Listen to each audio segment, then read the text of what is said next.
Bonjour à tous, ravi de vous retrouver pour ce nouveau numéro de Politique et Économie, d'autant plus ravi que je reçois aujourd'hui Valérie Bugeaud. Bonjour madame. Bonjour Pierre, merci beaucoup de me recevoir. Alors Valérie Bugeaud, vous êtes docteur en droit, ancienne avocat fiscaliste, reconvertie dans la géopolitique juridique et économique. Vous êtes l'auteur de plusieurs ouvrages, du Nouvel Esprit des lois et de la monnaie, coécrit avec Jean Rémy, on vous avait déjà reçu à cette occasion. La nouvelle entreprise, les raisons cachées du désordre mondial et Demain dès l'aube, le renouveau, tous ces ouvrages réédités, édités chez Sigest. Alors, je le disais dans votre présentation, vous êtes reconverti dans la géopolitique avec un G majuscule. Ce terme dont vous donnez la définition sur votre blog valériebugeaud.fr. Je vous cite, la géopolitique est conçue comme l'étude des stratégies d'approche, d'attaque et de défense militaire d'un État vis-à-vis d'un ou de plusieurs autres. Cette définition, Valérie Bugeaud, est-elle toujours d'actualité ? Alors, j'ai défini de façon un peu empirique et je me suis fondée sur ce qu'était la géopolitique plutôt ancienne. Parce que j'estime, pour ma part, que la géopolitique a subi deux infléchissements. Enfin, cette définition a subi deux infléchissements. Le premier infléchissement, c'est en 1944, au moment que je situe globalement en 1944, au moment des accords de Bretton Woods, où on a élaboré, la plupart des pays du monde se sont mis d'accord pour élaborer une monnaie mondiale, qui en l'occurrence a été le dollar. Et puis on crée tout un tas d'institutions financières dans la foulée. Je dirais qu'à ce moment-là précis, la géopolitique s'est déplacée du terrain militaire pour se concentrer sur le terrain monétaire et économique, sans toutefois que la plupart des analystes en aient vraiment conscience. Et je vois actuellement, c'est en train de se produire, une deuxième inflexion du concept de géopolitique qui se déplace et qui va se déplacer de façon immanquable sur le terrain juridique. Parce que, effectivement, pendant toute la période monétaro-économique, le droit existait, bien entendu, mais il était perçu comme un moyen d'action et non pas... on ne s'occupait plus, et ça fait peut-être plus de 100... Enfin, en tout cas, oui, une centaine d'années qu'on ne s'occupe plus des finalités du droit, que la philosophie juridique n'est plus enseignée en tant que matière essentielle, je dirais, même si ça existe quand même plus ou moins encore. Et en réalité, le droit véhicule tout un concept social de valeur, d'élaboration d'une société particulière. Et aujourd'hui, on arrive à un point d'inflexion dans lequel le droit européen va commencer on va devenir plus attentif à ce qu'est ce droit européen et on va se rendre compte, enfin en tout cas, je pense que je participe à cette prise de conscience, que le droit européen n'existe pas, que c'est un amalgame de deux types de systèmes juridiques, le système anglo-saxon et le système de droit continental, que la tendance lourde a été à la fusion du droit continental avec le droit anglo-saxon au profit des valeurs de droit anglo-saxon, mais que la réalité est totalement différente et que, en fait, le seul droit digne de ce nom et qui véhicule des valeurs de vie en commun, c'est le droit continental. Malheureusement, il est en voie de disparition et je pense que la survie de la civilisation européenne passera par la réhabilitation du droit continental traditionnel et en particulier du droit commun qui était de nature civile, parce que le droit commun est civil ou n'est pas. Alors on va parler du droit, Valérie Bugeaud, puisqu'il en est question sur votre blog, je le répète, valériebugeaud.fr. Mais avant, un petit peu d'histoire. Je vous cite toujours sur ce blog: de façon subreptice et sournoise, depuis le XVIIIe siècle, nous sommes collectivement entrés dans une ère qui interdit le libre arbitre humain au profit exclusif des puissances financières qui se sont emparées réellement et anonymement du pouvoir. Comment ce changement de paradigme s'est-il opéré ? Alors ce changement de paradigme, il est assis sur deux jambes. La première jambe, ça a été la concentration des pouvoirs monétaires et le contrôle des différentes monnaies par le biais de l'instauration des banques centrales. Et ce contrôle s'est fait évidemment à l'initiative et au profit de la haute finance, c'est-à-dire des grands banquiers. Ça a été la première jambe. Et la deuxième jambe, c'est une jambe politique qui a consisté, et c'est là où je dis que c'est plus sournois, parce que l'élaboration d'une banque centrale, même si ça ne disait pas son nom, c'était quand même relativement clair. En revanche, le changement de paradigme politique était plus sournois parce qu'il a pris le visage de la démocratie, alors qu'en réalité, il était tout sauf démocratique. Et ça a été l'instauration du parlementarisme représentatif assis sur une pseudo-séparation des pouvoirs qui en réalité était une dissolution du pouvoir politique et qui a permis l'instauration hégémonique de la finance par le biais des partis politiques. Parce que tout ce système fonctionne sur les partis politiques et les partis politiques doivent être financés. Et à partir du moment où tous les intérêts d'une société sont concentrés dans des partis politiques qui sont des organismes pyramidaux, si je puis dire, organisés avec une tête, et que cette tête a besoin de financer, parce que plus il y a d'élections, et c'est un cercle vicieux, parce que plus il y a d'élections, plus on dit que c'est démocratique, et en réalité, plus c'est les financiers, les créanciers des partis qui emportent le paquet. Donc en réalité, ce système politique est une imposture, ça l'a toujours été. D'ailleurs, c'est un système qui est d'origine britannique, et il s'est développé sur un terreau fertile en matière d'impérialisme. Et donc, en fait, ça a été une façon, si vous voulez, de faire disparaître les intérêts politiques au profit des intérêts financiers, mais une façon sournoise parce qu'il ne s'est pas présenté sous cet aspect-là, et il a au contraire crié haut et fort que la démocratie passait par les élections, alors que les élections engendre toujours plus de besoins de financement, et donc c'est un cercle vicieux. C'est un cercle vicieux, et c'est surtout en fait on met en œuvre une réalité qui est à l'opposé de l'illustration, de l'illusion que il y a une différence entre la réalité et l'apparence, si vous voulez. L'apparence se clame être démocratique et la réalité est antidémocratique. Alors ce contrôle de la haute finance s'est opéré grâce au contrôle de l'or, un contrôle de l'or opéré par les banquiers changeurs du Moyen-Âge. Et vous dites, voilà, cet avènement, ce contrôle de l'or opéré terminera par un gouvernement mondial dictatorial de nature technocratique, entièrement dirigé par les puissances financières dominantes. Qu'est-ce que vous répondez? J'en avais encore un exemple récemment, Valérie Bugeaud, à ceux qui voient là une vision simpliste, voire même, attention, lâchons le mot, complotiste, affirmant que voilà, toutes les nations n'ont pas forcément le même intérêt, l'intérêt à se fondre dans cette structure mondiale.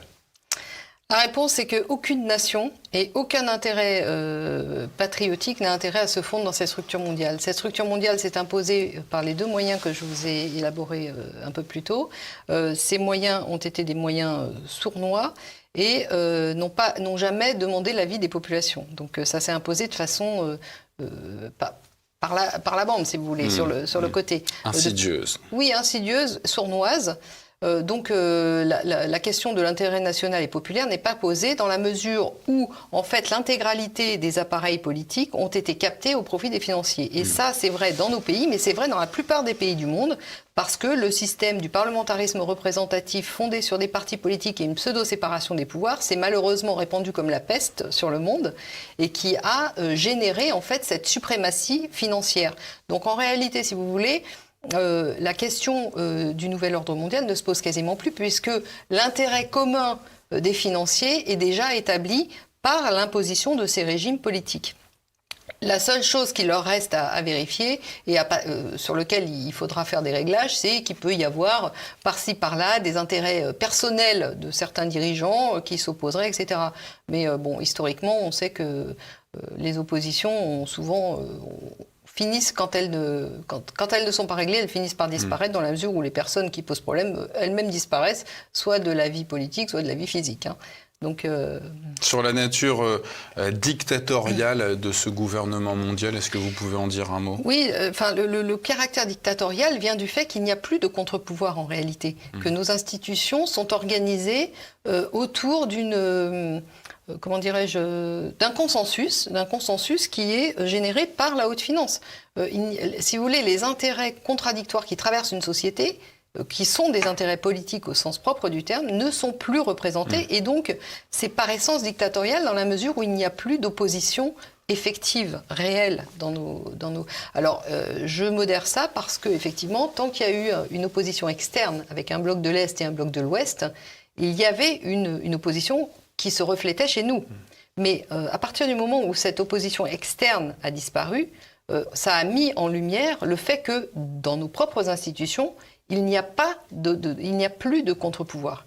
On s'en aperçoit d'ailleurs beaucoup ces derniers temps. Évidemment. Avec le Conseil scientifique et le Parlement qui est complètement évacué des décisions. Bien sûr, mais historiquement, on découvre aujourd'hui avec effarement cette réalité, mais cette réalité a toujours existé.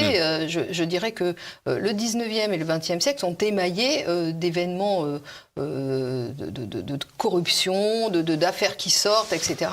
Donc en réalité, ce qu'on découvre aujourd'hui existe de façon endémique depuis fort longtemps. Mais en effet, cette opposition externe qui nous venait des blocs de l'Est et des blocs de l'Ouest, si vous voulez, lissait un peu le fait que, cachait, déguisait le fait que dans nos propres institutions internes, nous n'avons plus de contre-pouvoir effectif. Tout l'appareil d'État est tourné autour des satisfactions de l'exécutif, et l'exécutif est une émanation des pouvoirs politiques, des partis politiques qui ont gagné les élections. Et donc ces partis-là sont financés, on en revient toujours à la même... Alors, au-delà d'imposer leur empire politique et financier, vous affirmez que les tenants d'un nouvel ordre mondial souhaitent édicter aussi une religion mondiale. Quels en seraient les dogmes? Oui, alors, écoutez... En filigrane, j'ai l'impression que cette religion, elle existe déjà. C'est la religion, le culte de l'argent tout-puissant, le culte du tous contre tous, la concurrence universelle et généralisée sur tous les sujets. C'est un peu, je dirais que son slogan, c'est « In trust we believe ». Et l'Union européenne en est un exemple. L'Union européenne, c'est une émanation, en fait... Cette concurrence débridée entre les États, alors qu'on les voulait solidaires. Oui, la concurrence, elle est issue de l'idéologie selon laquelle il faut la liberté du commerce. La liberté du commerce génère de la concurrence, et la concurrence génère de l'accaparement, puisque c'est toujours les gros qui bénéficient des règles du jeu qui ont été élaborées pour eux, finalement. Ça, c'est l'idéologie capitaliste dont vous êtes en train de parler. Oui, justement, on y reviendra, parce que, c'est un sujet. Je réfute le terme d'idéologie, parce que l'idéologie qui séparait, si vous voulez, de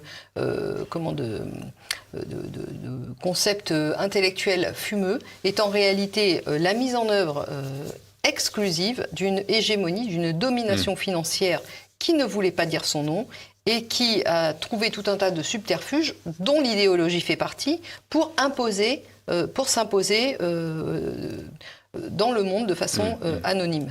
Donc il ne s'agit pas d'idéologie, il s'agit d'hégémonie et d'une volonté hégémonique radicale. Et cette volonté, elle ne date pas d'hier. Aujourd'hui, on arrive à son aboutissement, si vous voulez.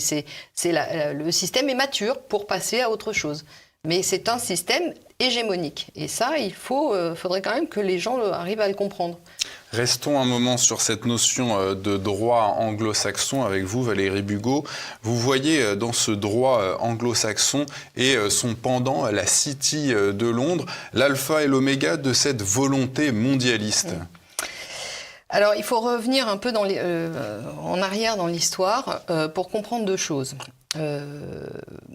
Le droit en Europe est le résultat, en fait, d'une forme de symbiose qui s'est faite entre la structure de droit romain qui préexistait et tous les apports du droit canon par les grands légistes de droit canon dès le haut Moyen-Âge qui ont théorisé, conceptualisé la notion d'individu, les rapports de l'individu au groupe, les rapports de l'individu à l'autorité, les rapports de l'individu à l'État. Exactement. Toutes ces notions-là sont des apports du droit canon. Et en 1531, donc ça c'était traditionnellement la façon dont le droit, si vous voulez, et puis il était, une fois de plus, je reprends l'image des deux jambes, parce que ce droit était assis sur deux jambes, c'est-à-dire que vous aviez le pouvoir temporel qui avait lui-même une capacité législative, et vous aviez le pouvoir spirituel, en l'occurrence l'Église catholique, la papauté, oui. qui avait aussi des capacités législatives et qui avait beaucoup conceptualisé ces capacités législatives, ce que n'avait pas vraiment fait le pouvoir temporel, qui œuvrait de façon un peu plus décousue, si je puis dire. Donc, à partir de 1531, le roi Henri VIII, pour des raisons tout à fait personnelles, donc pas du tout conceptuelles... Le roi britannique Henri VIII, Le roi britannique, pardon, a décidé de s'émanciper de la papauté pour créer sa propre église réformée, donc à mi-chemin entre le catholicisme et le protestantisme. Oui, il avait quelques problèmes avec ses femmes. Oui, c'est ça, exactement. Donc pour des raisons, je dirais, toutes personnelles, les conséquences ont été... politiques, mais ont été énormes. Enfin, ça a été vraiment une révolution dans la façon de concevoir le droit, puisque à partir du moment où l'archevêque de Canterbury représentait, si vous voulez, le pouvoir spirituel britannique, et que cet archevêque était nommé directement par le roi, eh bien, vous aviez le pouvoir temporel qui avait pris le contrôle du pouvoir spirituel. Et donc, il n'y avait plus les deux jambes que j'évoquais tout à l'heure. Au niveau législatif, tout était concentré dans les mains du pouvoir temporel, en l'occurrence le roi.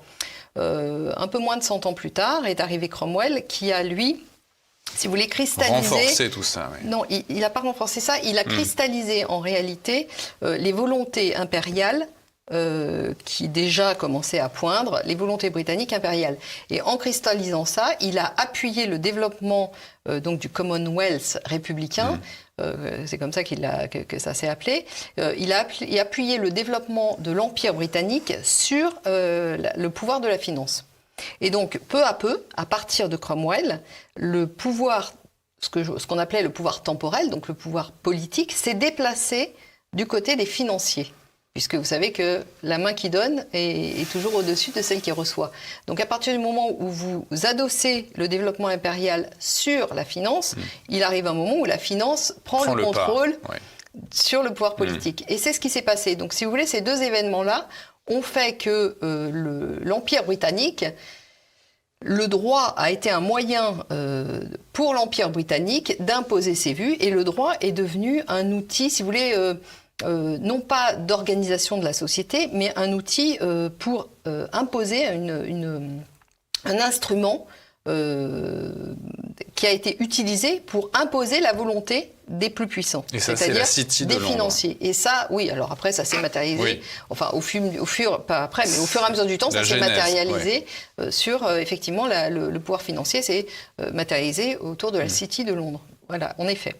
Et je dirais, je ne sais pas si on a un peu le temps de détailler un peu, mais l'équivalent de 1531, de ce qu'a été 1531 pour la Grande-Bretagne, pour l'Empire, enfin pour l'Angleterre transformée en Empire britannique, l'équivalent de ça pour le continent européen et pour le monde catholique, ça a été 1929, les accords du Latran. Où là, vous avez à nouveau, et c'est le même schéma qui se reproduit, le pouvoir temporel qui prend intégralement, qui achète, qui prend le contrôle du pouvoir spirituel. La création de l'État du Vatican. Absolument, la création de l'État du Vatican. À partir de cette date... Par Mussolini. Oui, c'est Mussolini qui a été le vecteur de ça, mais la finance est d'origine anglo-saxonne, en fait. C'est les financiers anglo-saxons qui ont pris le contrôle, en fait, du pouvoir de la papauté. Voilà. Et ça a été un contrôle matériel. Voilà. Donc, si vous voulez, c'est important de mettre ces deux dates en parallèle parce que ça explique l'évolution de la Grande-Bretagne, explique l'évolution de la Grande Europe, si vous voulez. Quelque part, on peut l'appeler comme ça, la volonté impérialiste de l'Union européenne, qui s'inscrit évidemment dans le développement du nouvel ordre mondial. On va reprendre notre souffle et revenir après la pause.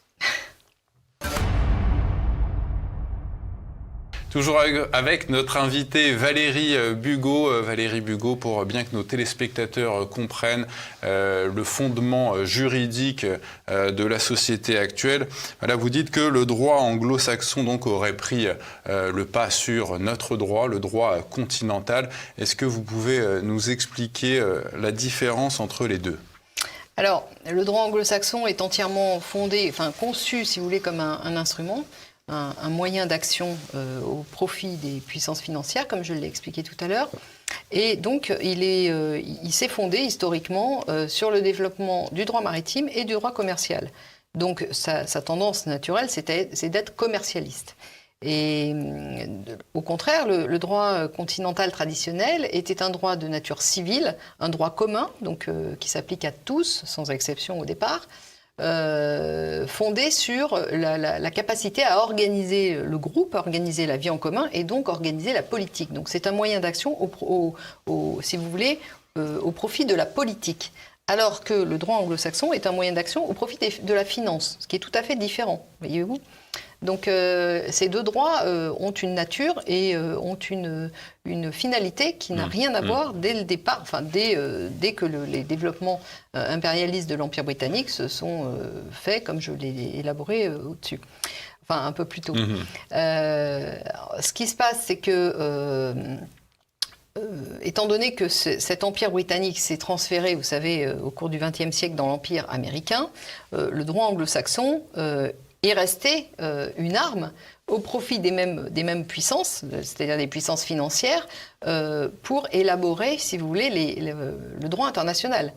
Donc, et l'extraterritorialité des lois américaines qui en découlent. On parlera après de ça. Ouais. Mais bien que, si vous voulez, que le droit international se soit paré de vertus humanitaires, de paix politique et de paix militaire, la réalité, c'est que le droit international tel qu'il s'est élaboré tout au long du XXe siècle est en fait une émanation de cette hégémonie financière. Démocratie, droits de l'homme, tout ça. Oui, mais ça, c'est toujours pareil. C'est comme le capitalisme, si vous voulez. C'est des mots qui ont été mis comme des enveloppes idéologiques pour, en fait, cacher la réalité, déguiser la réalité de l'hégémonie financière qui se cache derrière. Donc, et puis, un des objectifs essentiels de ces financiers, ça a été justement de supprimer le droit continental en tant qu'il était un représentant du pouvoir politique réel. Et pour ce faire, le droit, il y a eu plein de gens qui se sont occupés à faire évoluer le droit continental, en tout cas le droit civil chez nous, de façon à le rendre compatible avec le droit commercial. Alors justement, et ça a été sur le modèle de la propriété économique. Comment elle se traduit, cette soumission du droit continental par le droit anglo-saxon ?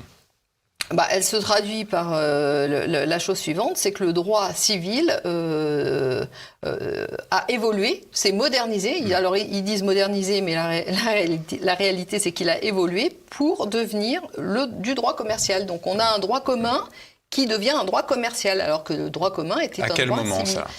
Ça s'est fait au fur et à mesure du temps, et je dirais que la période la plus Le Code de commerce de Napoléon ? Alors, effectivement, le Code de commerce de Napoléon entre dans cette tendance lourde. C'est-à-dire que Napoléon, il a voulu, si vous voulez, utiliser les armes de l'adversaire pour tirer des bénéfices personnels en établissant des règles qu'il pensait être des règles propres. Alors, c'était partiellement vrai, mais la réalité, c'est que la tendance de fond n'était pas donnée par lui. Et que quand on utilise les règles de l'adversaire, on est perdant à tous les coups.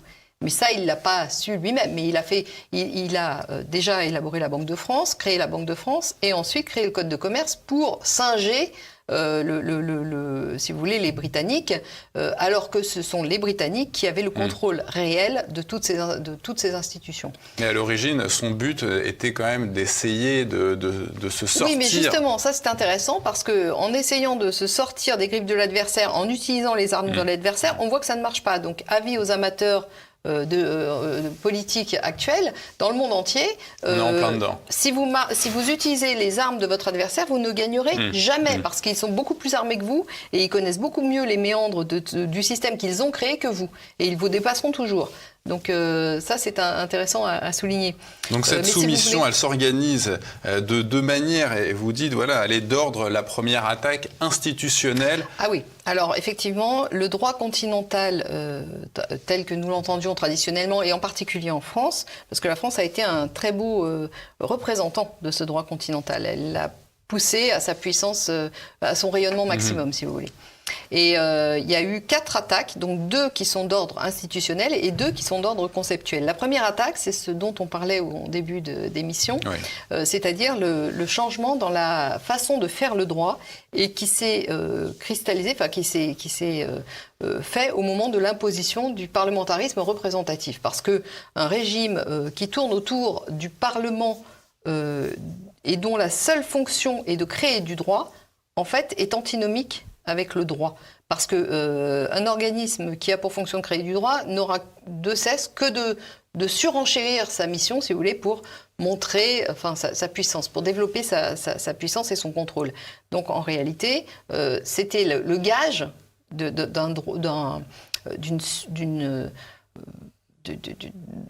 droit superfétatoire, si vous voulez, de règles. Ça s'est opéré à peu près sous Louis-Philippe, quand le roi de France a cessé d'être le roi de France pour devenir le roi des Français avec un régime constitutionnel. Ça s'est opéré à plusieurs moments. À partir du moment où le parlementarisme représentatif s'est imposé, alors vous avez eu la première constitution, la deuxième qui n'ont pas tellement donné grand-chose. Après, vous avez eu le directoire, vous avez eu le consulat, directoire, empire. Et puis après, effectivement, les choses se sont peu à peu mises en place. Voilà, ça s'est pas fait effectivement du jour au lendemain. Mais les velléités étaient là à partir du moment où la Révolution française a émergé, si vous voulez. Et l'attaque suprême, c'est l'institution. Alors après, on a eu une deuxième attaque qui est d'ordre conceptuel, et là, c'est au début du XXe siècle, et c'est par l'imposition de la théorie pure du droit de Hans Kelsen. Parce que Hans Kelsen a supprimé, si vous voulez, a imposé la notion de droit positif en tant que tel, en supprimant l'adossement du droit au droit naturel. Donc le droit est devenu que les règles que l'homme édictait. En l'occurrence, c'est pas l'homme, c'est le Parlement. On est d'accord. Donc la troisième évolution est elle-même d'ordre institutionnel, comme la première. Et là, on arrive dans des institutions européennes. Sachant que le Parlement de l'Union européenne n'a strictement rien à voir avec les parlements. Donc on garde toujours, parce que si vous voulez, ils gardent toujours la même dénomination, mais pour des réalités différentes. Le Parlement en Union européenne n'a pas l'initiative des lois, donc c'est pas lui qui fait la loi. Qui fait la loi, c'est la Commission, alors il met plus ou moins son grain de sel, mais c'est relativement récent, et c'est les réunions de chefs d'État et de gouvernement au sein de différentes institutions, en particulier économiques et financières. Vous avez la réunion d'ECOFIN, donc les ministres des 27 États membres qui se réunissent. Qui fixent les GOPÉ, ce qu'on appelle les GOPÉ, vous vouliez. Exactement, qui fixent les GOPÉ. Alors là, je voulais aussi encore démystifier cette histoire de GOPÉ qui est insupportablement mise en avant. Les grandes orientations de politique économique. Économique européenne. Si vous voulez, ces GOPÉ sont élaborés au sein d'ECOFIN. Et ECOFIN, qu'est-ce que c'est ? C'est la réunion des ministres des Finances et de l'économie et des finances de l'Union européenne.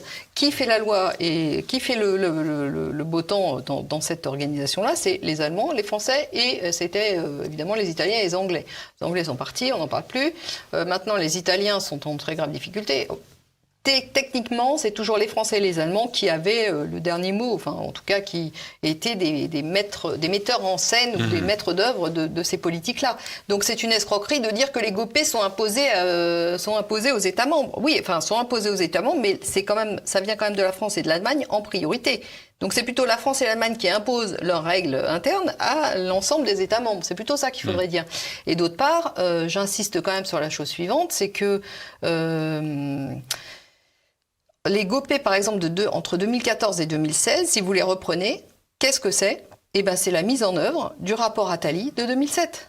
Qui avait mis les coiffeurs dans la rue, les chauffeurs de taxi. C'est une escroquerie de dire que l'Union européenne s'impose aux États membres. Certainement pas en France. C'est en France que c'est une escroquerie de dire ça, puisque ce sont les Français, les Allemands et les dominants économiques qui imposent en réalité, par leurs exécutifs qui sont affiliés à la finance, comme je l'ai démontré plus haut, qui imposent leur volonté hégémonique à l'ensemble des pays de l'Union européenne. Donc il faut arrêter. Alors on peut même pas dire qu'on peut pas. Je parle d'exécutifs pour me faire comprendre, d'exécutifs locaux, français, allemands. Mais en réalité, ce ne sont plus des représentants du pouvoir politique. Ces gens-là sont une émanation du pouvoir financier global. Donc, ce rapport Attali, Valérie Bugeaud, est-ce que vous l'avez théorisé avec cette notion, avec cette notion d'intrusion de la fiducie en droit français, donc à la fin des années 2000, grâce à une pression sur les élus de la République, c'est quoi la fiducie? Alors, parlons-en de la fiducie parce que ça crée il faut être clair sur cette histoire. Le droit français se passait parfaitement de fiducie, autant pour l'organisation de la gestion du patrimoine, en termes de cession, en termes de sûreté, de droit des sûretés, on vivait très bien sans fiducie. La fiducie, qu'est-ce que c'est? C'est l'intervention d'un tiers entre le cessionnaire et si vous voulez, entre celui qui bénéficie des opérations et celui qui crée la fiducie, entre le constituant et le bénéficiaire réel. Donc ça, en fait, ça crée une certaine opacité et ce n'est pas du tout par hasard que ce soit la fiducie, en fait, en anglais on dit trust, qui se soit imposée pour servir, si vous voulez, la liberté de circulation des capitaux que les dominants financiers et économiques ont imposée. Parce qu'il y a un niveau d'opacité qui est supérieur par rapport au niveau d'opacité que nous connaissions, nous, où les responsabilités des uns et des autres étaient très clairement établies, tant au niveau de la cession des patrimoines qu'au niveau de leur gestion et même au niveau de la gestion des sûretés. Donc, si vous voulez, c'est pas quelque chose de tout à fait anodin. Quel rapport avec les paradis fiscaux? Alors, les paradis fiscaux, vous savez que je l'ai longuement détaillé dans un article qui est dans mon livre « Les raisons cachées du désordre mondial », que j'ai intitulé « Géopolitique des paradis fiscaux ». En 2009, et ça a été à l'initiative de l'OCDE avec, évidemment, on avait à l'époque Nicolas Sarkozy en première ligne, il y a eu une grande offensive pour lutter, soi-disant, contre l'évasion fiscale, les paradis fiscaux. En aujourd'hui, réalité, ça n'existe plus. Oui, voilà, aujourd'hui, ça n'existe plus, tout le monde l'a constaté. C'est une imposture. Ça a été en réalité un coup de force des paradis fiscaux, des financiers anglo-saxons, donc qui avaient organisé toute la finance sous forme de trust, anonyme, en général anonyme. Si vous voulez, pour prendre le contrôle des actifs qui étaient dans les paradis fiscaux sous forme de compte numéroté et qui étaient sous contrôle étatique, qui étaient encore sous contrôle étatique. Et donc ça a été un coup d'État de la finance britannique, si vous voulez, de la finance globalisée de type anglo-saxonne sur la finance mondiale pour reprendre le contrôle des paradis fiscaux via justement l'instauration du trust. Et pour que ça fonctionne, il fallait que, évidemment, le trust soit reconnu dans tous les États. C'est la raison pour laquelle, avant même c'est là où on peut parler quand même un peu de complot, parce qu'en tout cas de plan organisé, puisque nous avons vu en 2007 l'intervention de la fiducie en France, je crois que c'est une loi du 19 février 2007, et en fait cette histoire de contrôle total des paradis fiscaux et de l'argent qui circule dans les paradis par la finance anglo-saxonne a eu lieu en 2009, à partir de 2009. Donc si vous voulez, ils ont préparé le terrain en France pour pouvoir rentrer dans ce grand magma financier global qu'ils ont élaboré quelques années après. Donc la France est toujours dans les mauvais coups, tête de pont. Et je rappelle quand même la chose suivante, il faut quand même avoir en tête la synchronicité entre la trahison juridique que constitue l'intervention de la fiducie en droit français et la trahison politique que constitue la signature du traité de Lisbonne par les chefs d'État des 27 États membres en 2007, à la fin de l'année, je crois que c'est le 13 décembre 2007, oui, de la même année. Donc, si vous voulez, quand vous avez une trahison juridique, la trahison politique n'est jamais très loin. Ces deux trahisons, ces deux félonies fonctionnent en osmose. Qui est-ce qui est derrière cette félonie? Est-ce qu'on peut parler de cette notion de l'État profond? C'est quoi l'État profond? C'est la haute finance c'est la haute finance globalisée d'origine britannique. C'est l'inspection des finances en France? Ça, ce sont des relais, si vous voulez, des relais prétendument politiques, parce que tout a été, j'espère avoir réussi à faire comprendre qu'en réalité, l'intégralité de nos États fonctionne au bénéfice de la haute finance. Et ça, c'est par l'intermédiaire des partis politiques, etc. Donc, c'est un schéma global, si vous voulez. À partir du moment où l'État est au service de la haute finance, c'est ça l'État profond. C'est qu'en réalité, les hommes politiques que vous pensez élire sont des hommes de paille qui ne sont que des voyageurs représentants placiers, des commerciaux, des metteurs en scène, des donneurs d'ordre qui sont les financiers. Exemple de cette... Et là, on en a un exemple avec Macron, qui vient quand même de la banque Rothschild, donc de la grande finance internationalisée, et qui n'est qu'un exécutant local, si vous voulez. Maintenant, ça devient évident, mais moi, je le dis depuis longtemps, puisque ce principe existe depuis longtemps. En fait. Exemple de cette mise en œuvre, Valérie Bugeaud, la République française, c'est une information qu'on voit sur le site société.com, site web d'information légale sur les entreprises françaises, c'est quand même assez extraordinaire. La République française est enregistrée à l'INSEE d'une façon similaire à une entreprise commerciale. Oui, avec un numéro de sirène, un numéro SIRET réservé aux entreprises et même un numéro de TVA intracommunautaire. Oui, ça veut dire la chose suivante, ça veut dire que la France est en voie d'anglo-saxonisation, si vous voulez. Ça veut dire que c'est la start-up France. Oui, ça c'est cher à nos actuels dirigeants, mais si vous voulez, ça veut dire que les institutions politiques françaises qui étaient des institutions politiques, qui n'ont jamais été autre chose que des institutions politiques, sont en train de devenir des institutions, si vous voulez, commerciales, sur la mode britannique de la commercialisation de tout. Et ça, si vous voulez, c'est un signe, parce qu'au moment où ça s'est fait, j'ai écrit un article dessus, ça n'avait pas d'incidence réelle, parce que, si vous voulez, la monnaie avait été plus ou moins récupérée, le contrôle monétaire en France avait été plus ou moins récupéré grâce au CNR par des entités politique. Le Conseil national de la résistance. Voilà, donc plus ou moins, mais bon, il y avait quand même un noyau dur de forces politiques derrière le contrôle monétaire.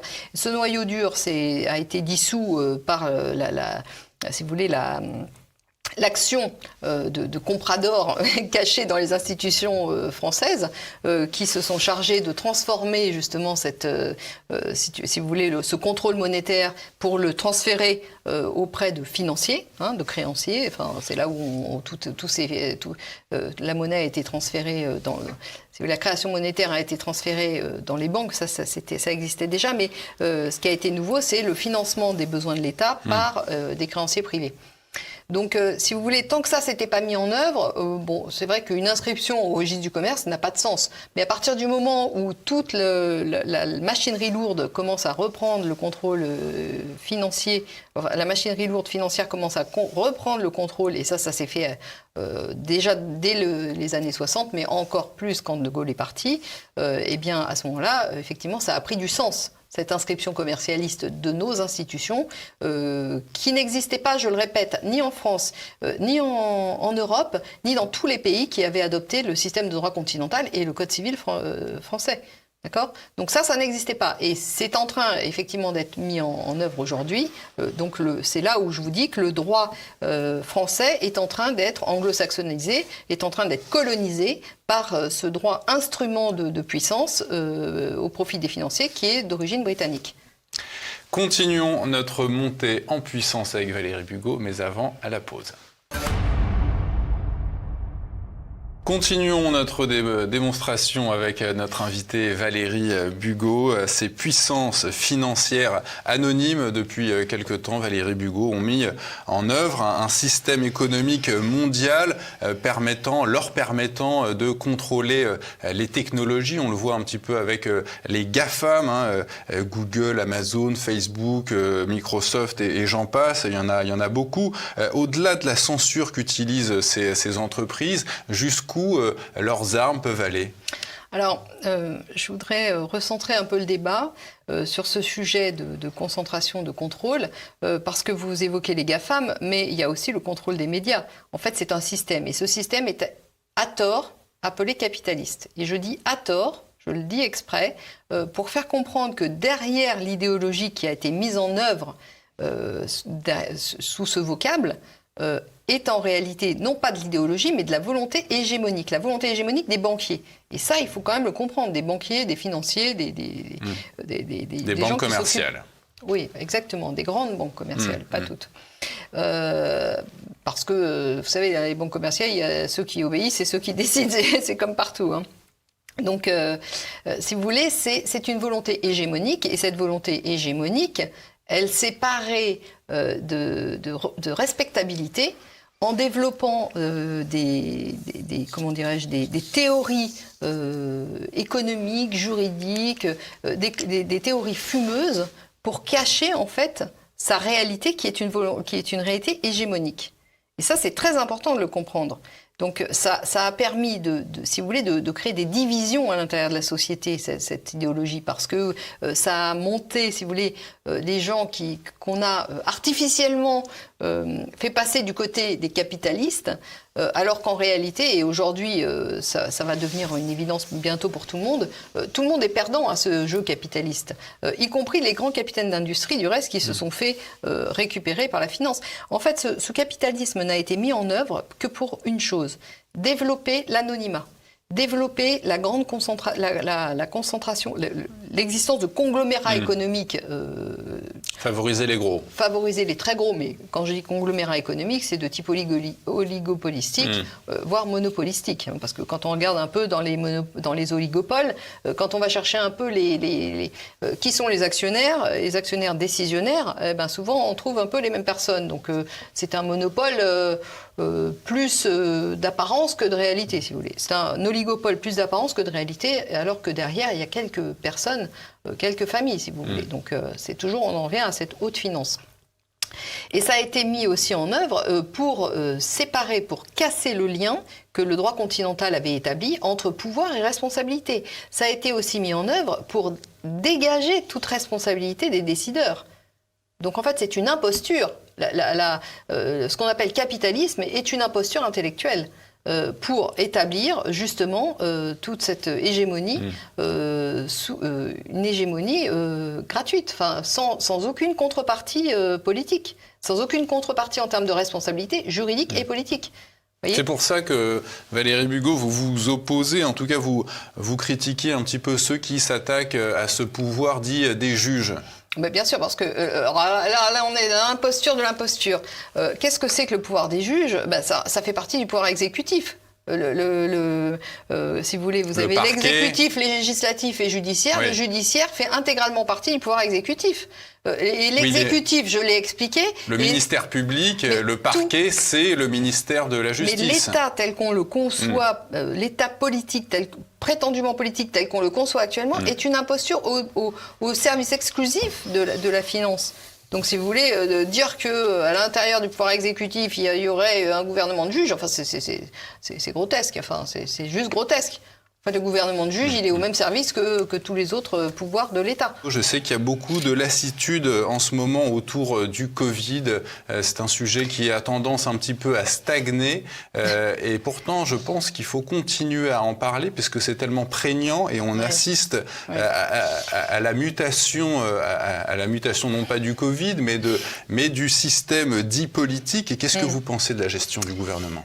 En fait, la gestion du gouvernement, elle est ce qu'elle a toujours été, c'est-à-dire qu'elle s'inscrit dans une perspective longue de domination de la finance, de la haute finance globalisée, et qu'elle n'est que cette émanation-là. Enfin, je veux dire, il n'y a pas l'État, finalement, est dans son rôle tel qu'on l'a déterminé par les institutions.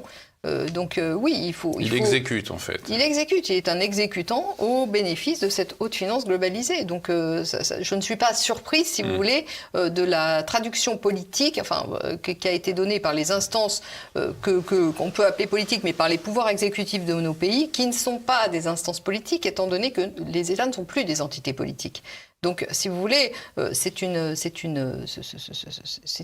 continuité. Il n'y a pas de rupture avec cette crise de la Covid. En revanche, la crise de la Covid va être est utilisée pour passer à l'étape d'après. C'est-à-dire qu'une fois qu'ils ont organisé leur toute-puissance cachée, maintenant, ils veulent se montrer au grand jour et établir un gouvernement qui leur soit totalement dédié. Et alors, là, on passe à l'étape d'après. Et là, les outils pourris, par exemple, on entendait récemment le président Macron évoquer l'instauration de ce qu'il appelle un pass sanitaire. Alors, on parlait du passeport sanitaire. Pass sanitaire, c'est peut-être un peu plus cool. Oui, alors justement, c'est là où je voulais en venir. Vous faites le lien avec ce que je voulais dire. C'est qu'en réalité, tous les instruments qui ont été utilisés avant vont devenir obsolètes, y compris le capitalisme, la prétendue liberté, parce que j'ai oublié de dire tout à l'heure que le capitalisme, en fait, c'est une imposture. Pourquoi ? Parce que ça permet de faire disparaître toute responsabilité, ça permet de faire passer pour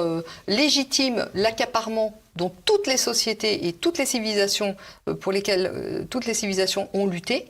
Et ça permet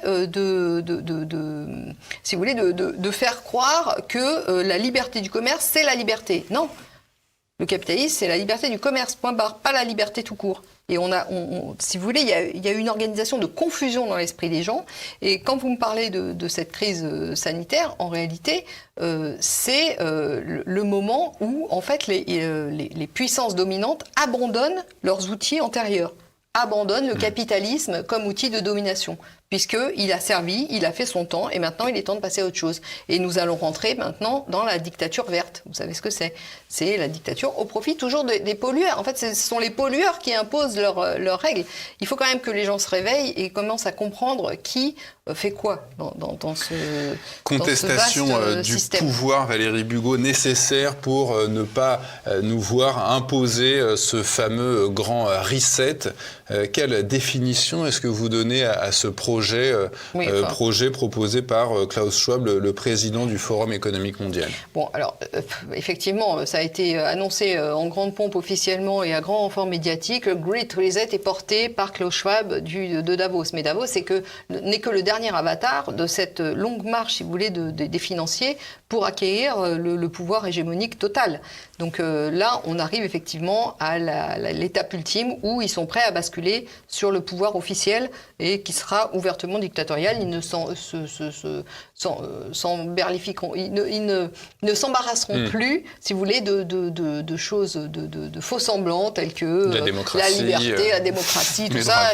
Maintenant, ils sont prêts à abandonner tout ça et qu'on sache clairement à qui on a affaire. Mais si vous voulez, cette dictature sanitaire rentre dans... En fait, c'est le point charnière. C'est la charnière qui permettra de basculer de l'ancien système où il fallait encore se cacher un peu au nouveau où les financiers ne se cachent plus. Et qui vont user donc de cette révolution verte ? Ils vont utiliser cette crise sanitaire pour imposer si vous voulez, leur nouveau système qui est dictatorial par essence, puisque c'est un système, un système hégémonique dans lequel il n'y a aucun contre-pouvoir. Donc il est dictatorial par essence, par structure, par construction, si vous voulez. Vous disiez tout à l'heure, Valérie Bugeaud, qu'il fallait que les gens se réveillent ou comme disait Pierre Hillard, se dégèlent un petit peu le cerveau. Comment les amener, nos concitoyens, nos compatriotes, à prendre conscience de cette forme de servitude ? Oui, en fait, je pense que les gens maintenant doivent réapprendre à écouter leurs vrais besoins, à être à l'écoute de leurs véritables intérêts et doivent arrêter d'être manipulés par des mots vides de sens, comme la démocratie, la liberté, parce que vous savez que, en fait, plus on parle des choses, moins elles existent. Et qu'ils ont utilisé tout un tas de vocabulaire, y compris le Parlement, etc. En droit, il y a des exemples fantastiques dessus. Ils ont utilisé un vocabulaire pour le faire changer de sens à chaque fois et rendre finalement l'ensemble du système confus. Donc je pense que la confusion est peut-être l'arme la plus redoutable que ces financiers ont imposée aux populations, de sorte qu'elles ne sont plus capables de tirer le vrai fil conducteur à la fois des institutions et de leurs intérêts à la fois personnels et politiques. Cette confusion qui mène, on l'a vu, beaucoup de Français dans la dépression, Absolument. Donc cette maintenant, illisibilité des événements. Oui, la seule façon d'en sortir, c'est que les gens sortent des mots M-O-T-S vides de sens et qui sont en revanche riches de mots M-A-U-X de nature sociale, politique et économique et tout ce qu'on veut, pour se remettre à réfléchir sur quels sont leurs vrais intérêts à eux. Est-ce que le droit est à leur service? Est-ce que les règles qu'on impose sont vraiment là pour leur rendre service et pour les aider dans la vie quotidienne? Ou est-ce qu'il y a une volonté clairement différente de leurs propres intérêts? Je pense que les difficultés arrivant de plus en plus, les difficultés de plus en plus violentes arrivant, si vous voulez, les gens vont se réveiller de leur gueule de bois parce qu'ils ont été dans l'illusion démocratique depuis quand même des centaines d'années. On ne sort pas de l'illusion démocratique du jour au lendemain. Si vous voulez, c'est un parcours du combattant qui permet de réfléchir à nouveau sur le sens des mots, le sens des institutions et le sens profond des intérêts.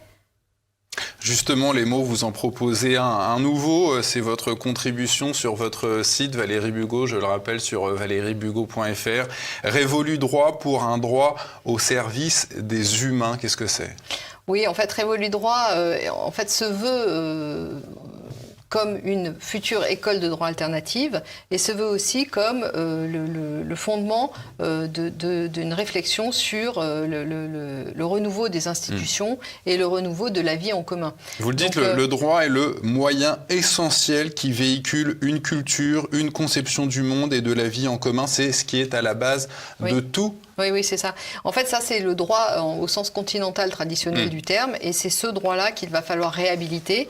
Donc moi, je m'adresse d'une part à des juristes pour rétablir un droit commun de nature civile fondé sur une réévaluation du droit naturel, parce qu'il faut revoir le droit naturel, en tout cas ses manifestations à l'aune de ce que l'on connaît au niveau scientifique et au niveau maintenant des relations des organisations humaines.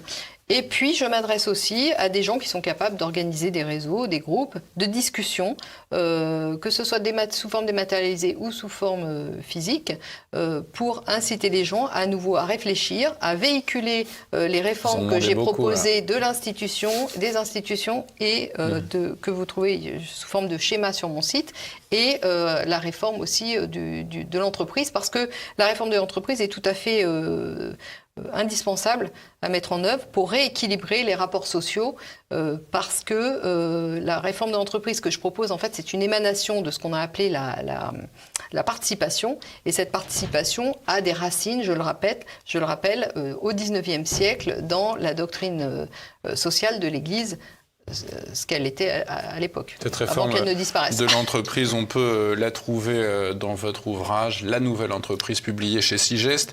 Qui est une vulgarisation de mes travaux de thèse. Vous appelez donc à une réinitialisation de notre droit civil, mais pas que, le droit économique. Le droit économique, à quoi ça ressemblerait un droit français économique détaché du droit anglo-saxon? Non, il n'y a pas de droit français économique. Le droit français économique n'existe pas. Il y a le droit, il est droit ou il n'est pas droit. Il est pour tout le monde pareil. Le droit, c'est quoi? C'est la responsabilité, c'est les règles en matière d'identification claire des acteurs économiques, sociaux, politiques.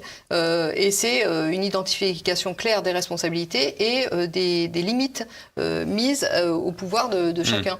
Oui, mais tout de même, droit de l'entreprise et réhabilitation de la monnaie. Oui, droit de l'entreprise et réhabilitation de la monnaie, effectivement, ça rentre dans le domaine qu'on peut appeler économique. Mais j'estime que les droits d'exception que sont le droit commercial et le droit administratif doivent disparaître. De toute façon, il y a beaucoup de corrélations en matière contractuelle, par exemple, entre le droit administratif et le droit civil. Donc ça ne posera pas tant de problèmes que ça, mais il faut quand même travailler dessus. Et il y a quand même beaucoup de scories, si je puis dire, à évacuer dans tous ces...